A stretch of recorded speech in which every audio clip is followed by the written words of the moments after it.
Aquafresh has all three. Aquafresh is for the family. The red stripe helps fight plaque and protects gums. The white stripe has fluoride to fight decay. And there's a blue stripe for fresh breath. So Aquafresh gives 3-in-1 protection for your family. Brush, brush, red stripe, blue stripe, white. Brush, brush, gurgle, gurgle, it's just right. Aquafresh has to be the only one with all three. 3-in-1 protection for your family.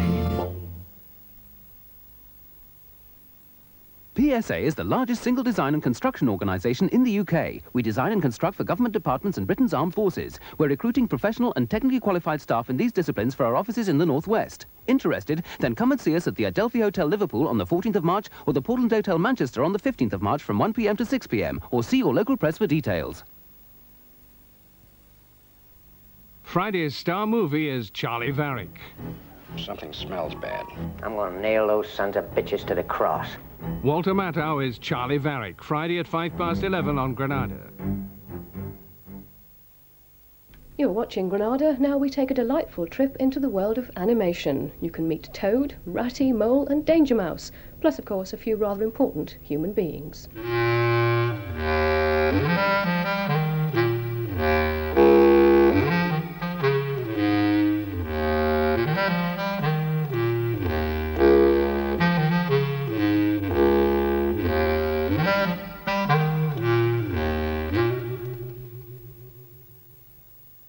See, I've always called them Cosgrove Hall here, you see, because one day we're not going to have Disneyland in this country, we're going to have Cosgrove Hall here. My attitude towards Brian and Mark, and I've always told them this, that they are the Walt Disneys of this country and are, if not better, on a par with Disney. And I think this country is going to, through them, lead the rest of the world in animation.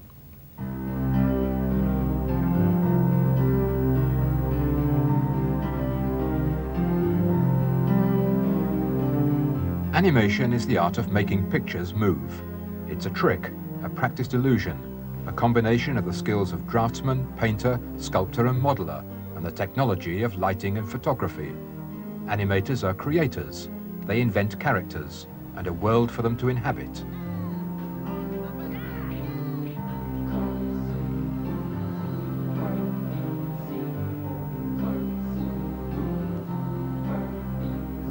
Cosgrove Hall is not some stately home, but a red brick building in Chorlton-cum-Hardy, a fantasy factory whose products include the hugely successful cartoons Danger Mouse, Count Duckula and Wind in the Willows.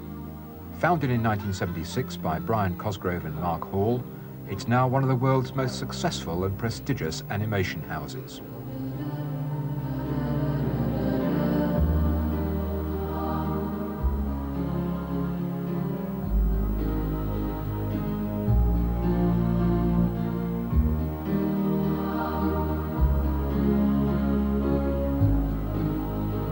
Cosgrove Hall Productions, now owned by Thames Television, uses both models and drawings for their animations. Their soundtrack voices include many of our best-known actors, Sir Michael Hordern, Ian Carmichael and David Jason. Their longest-running series is Wind in the Willows. Toad of Toad Hall has conquered America.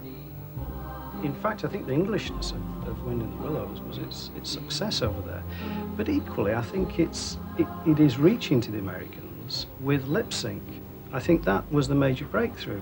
See, we're used to Eastern European influences over here with our puppet work, so that masks, mime, body movement and mime and gesture are sort of coming from a European tradition, Czechoslovakia, Russia, Poland.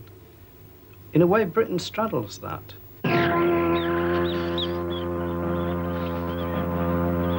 Great rats, small rats, lean rats, brawny rats, brown rats, black rats, grey rats, tawny rats, brave old plodders, gay young friskers, fathers, mothers, uncles, cousins, cocking tails and pricking whiskers, families by tens and dozens, brothers, sisters, husbands, wives, followed the piper for their lives. From street to street he piped advancing, and step for step they followed dancing, until they came to the river Visa, wherein all plunged and perished. Having had the success that the Pied Piper had in both the awards section and indeed in selling rather well overseas, we felt as a studio that we were ready to go for something with a bit larger canvas. And The Wind in the Willows was one that we'd always wanted to do. The time just was absolutely ripe to do that, and we were off and making it.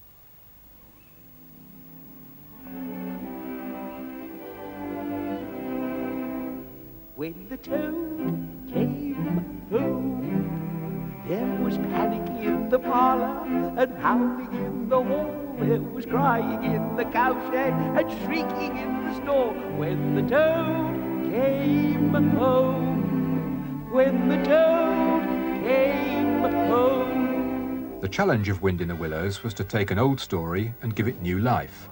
Toad's character is the key, and after a long search, the part went to David Jason. Shout! Shout, hooray! And let each one of the crowd try and shout it very loud, in honor of an animal for whom you're justly proud. When the toad came home, when the toad came home. Toad, one more sound out of you and back you go. Wind in the Willows is authentically Edwardian. Toad Hall is painstakingly researched. No, it doesn't actually exist, as it were, for real, but it's the essence of a place that we found in Maple Durham and down at Pangbourne and places like that we looked round, did sketches for them, and came away with a sense of the reality of the place. And then clearly illustrators, designers got the thing together, and it became the place that you see there now. More than 50 episodes of Wind in the Willows have now been produced. At any one time, Cosgrove Hall are shooting on 4 sets using 3 different models of Toad. He's as much in demand as any other superstar. Altogether, some 30 people are involved in the production, including animators, costumiers, model makers and designers, with a backup staff of over 100. If you film a human being moving in live action for 2 seconds, it's made up of 50 images. The same number of still pictures have to be taken to make a model move. In an average day, one animator will produce only a few seconds of material.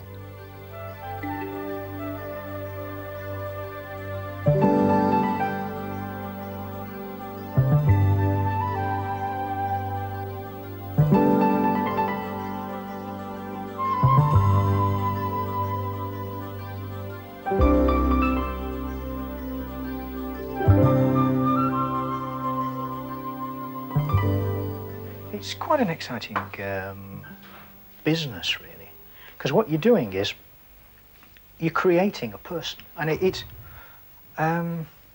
well, take Toad for example. One of the elements I think we're most proud of in Wind in the Willows is Toad, because if you read the books, he's not a very nice character at all. You know, he's really nasty.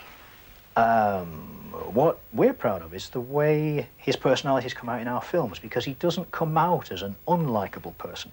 He comes out as a, well, childlike. Toad is an extremely emotional person, as we know. I mean, that's what makes him lovable. If he's not the centre of attention, there is no attention, as far as he's concerned. I mean, he just is so self-centred and egotistical. But that's the Toad we know and love. But he's not aware of it. That's the secret. He's not really aware that he's being boorish and uncaring. He thinks that he's wonderfully exciting, intelligent person, and if he's not speaking, then, you know, it must be pretty boring. My friends, I am pleased to inform you that Toad has seen the error of his ways. He is truly sorry for what he has done and perceives the folly of it all. That is good news. Do you, Toad? Do you, really? No! I'm not sorry at all! Do you mean to say you don't promise never to touch a motor car again? On the contrary, I faithfully promise that the first motor car I see... Boop, boop. Take him upstairs and lock him in his bedroom.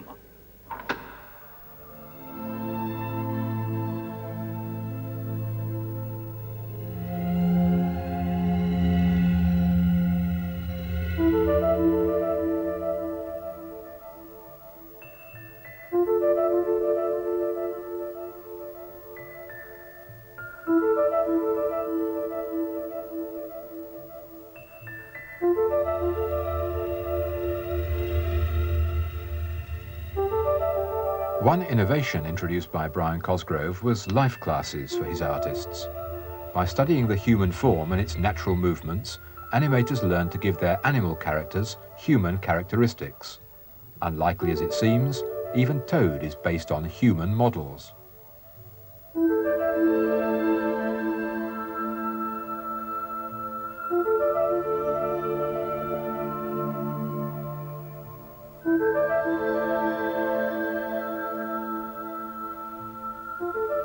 In drawing the figure over and over again, every time you do a drawing, there's no doubt about it, you are that little bit better. It's true on the cartoon side, and it's equally true in life drawing. Every time you draw the figure, information is going into the head, and tools of your trade are your hand and your eye. So you're putting knowledge in that you will use when you're doing your cartoon drawings.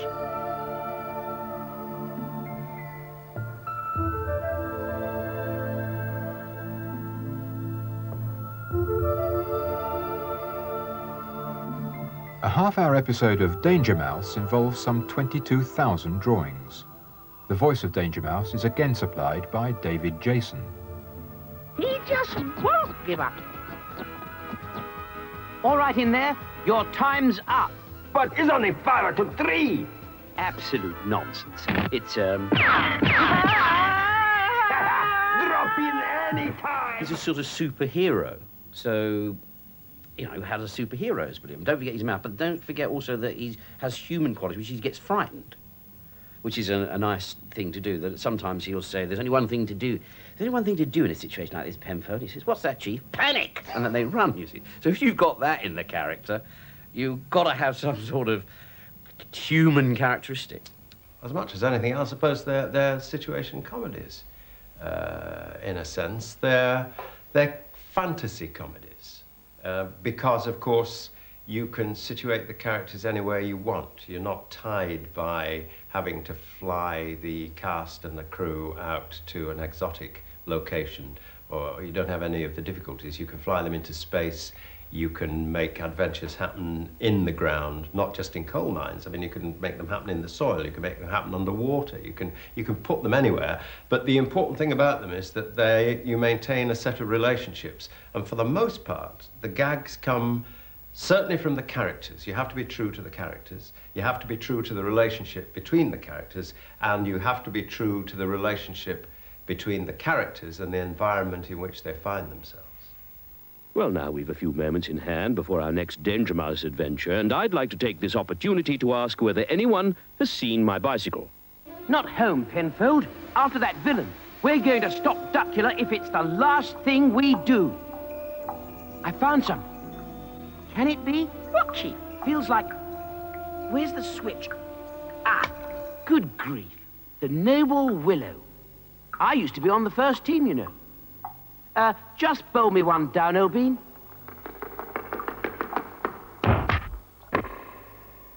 Cover drive, see, Penfold? Keep it straight back, and good grief! Isn't this a natural? A vampire bat! You get it, you get it, you get it? Hey! Vampire bat. That's awful. Hey, Duckula began his career as a walk-on in a Danger Mouse cartoon. He was so successful, he got his own series. They really just start with drawings, which you develop, and they start to build up a personality, and you start to have clues of what they could do, and what sort of people they could be. From extra to superstar overnight, though he did need a little grooming along the way, including a bit of beak trimming.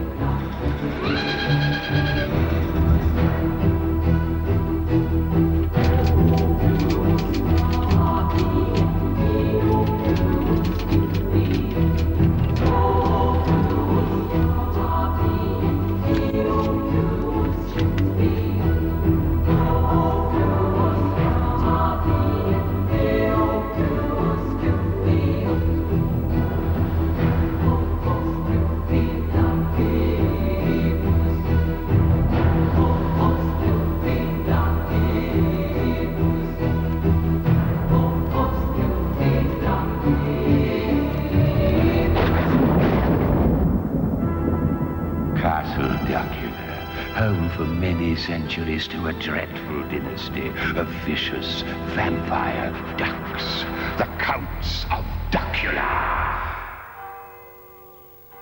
Count Duckula was conceived and written by television presenter Brian Truman and one-time pop singer and guitarist Jimmy Hibbert.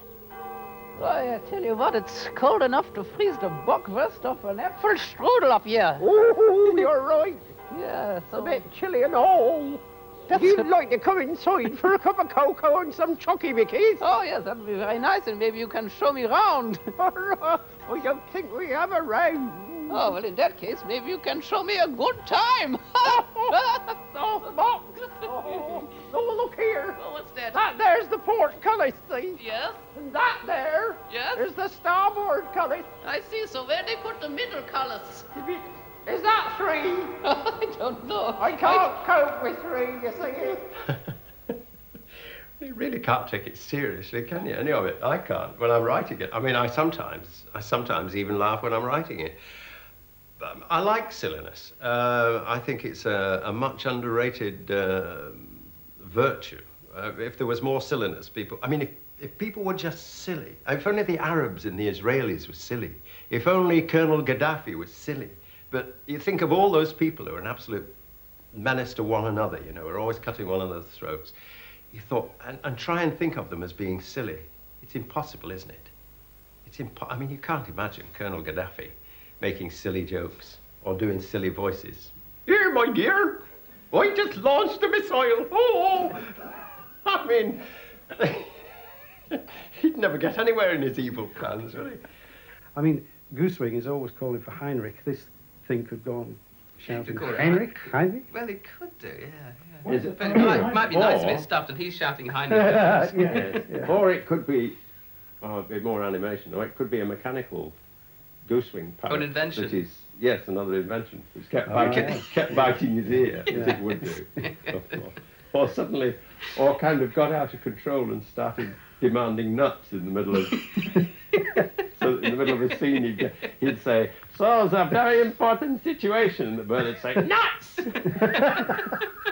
Which would be quite, and bite his ear. Yes. I just get the feeling, I keep getting this feeling, there must be something in there. Must be a gag in there somewhere about sunken chests and nanny. But I can't for the life of here! me. Yeah. Don't you talk to me like cheeky young thing. Sunken chest. That's dreadful. Yeah, well, Then, living in a not. cave, there's the Mad Ben catapult. Because we can't have guns in children's programs.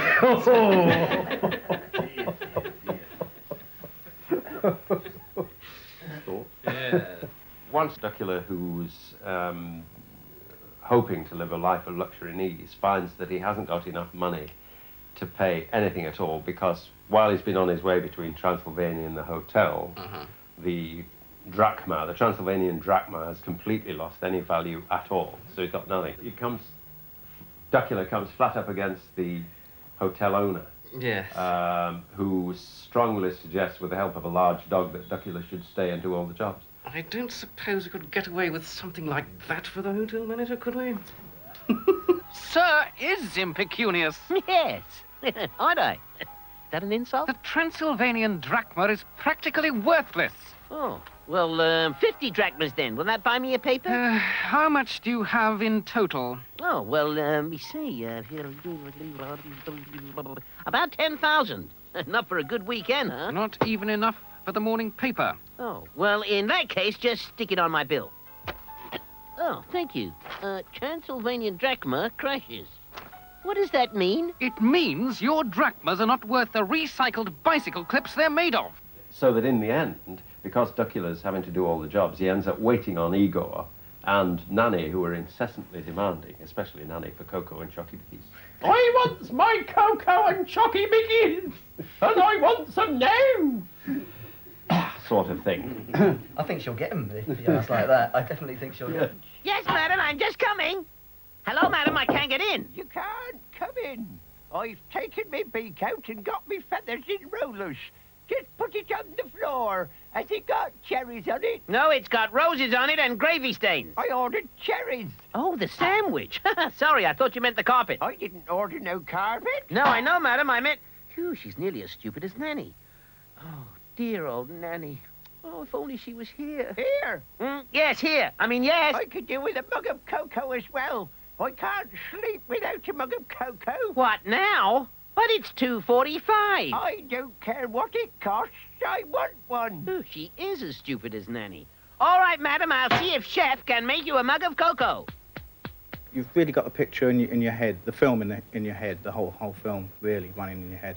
So when you're directing the actors in the recording studio, you're thinking visually of what's going to happen so that their expression is right for what's visually going to happen. Sometimes it might sound right as a radio play, but what you intend to do with it later, you're going to need more space or more time or it to be said in a certain way because you know that they're going to be falling down a mountain or something while they're saying all those. So you do have it visualised in your head.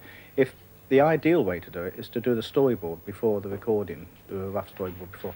We don't really have time to do that usually because we have to do batches of recording. So the storyboard is actually done from the cut soundtrack. So the soundtrack is really the discipline of the film, and where you try and get the pacing right, even before any drawings are done, really. OK, that was fine. Let's press on to the top of page 38, please. OK. Cosgrove Hall are still inventing new characters, starting with the voices, which will later inspire the animators to create the next generation of cartoon superstars. I've got to hide. I've got to find somewhere. Ah, in here. Hello? Oh, who are you? No. Good gracious. It's a magic beanstalk. Don't you touch me, mate. I'll flatten you up. Keep your voice down. What? Do you want the guards to find us? Find us? All of us? You mean you're on the run too? Listen, friend, I don't know what they've got in store for you, but we're for the Fragmentizer. The Fragmentizer? What's the Oh, don't even ask. Who are you, anyway? I don't remember seeing a telescopic robot about. I'm not a robot. My name's Crash. Crash Landings. I'm a Ziggian. A Ziggian? You mean from planet Zig? Yeah. But there isn't anyone left from Zig. Herself took it over a couple of milligrots ago, and the robots... You know. What? Everyone? They never leave anyone. Sorry, pal.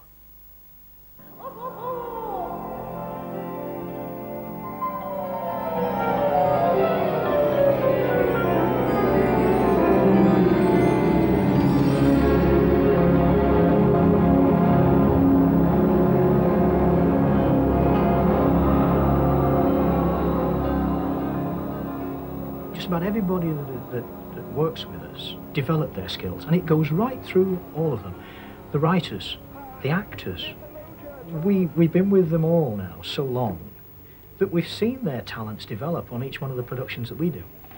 And it's certainly so with all our craftspeople, because a lot of them came in as art students, and I suppose if we've been clever at anything, it's that we perhaps have had the ability to spot talent that would develop in time.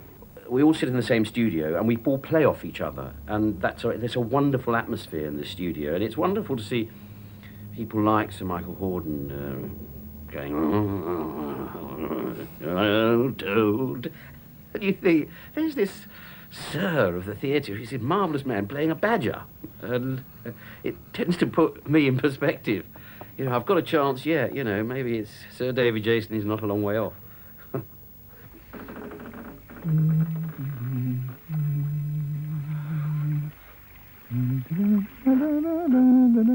Did I tell you Toad said he might be dropping in for tea? He's quite a reformed character. More like his esteemed father every day. We may indeed congratulate ourselves. Still, it was rather exciting, wasn't it? I'm almost sorry it's all over.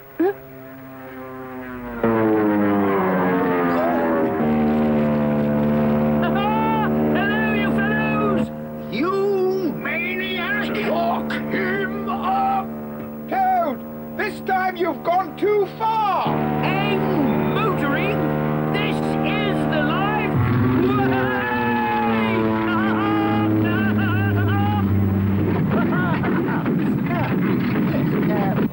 Oh, no. Oh, dear.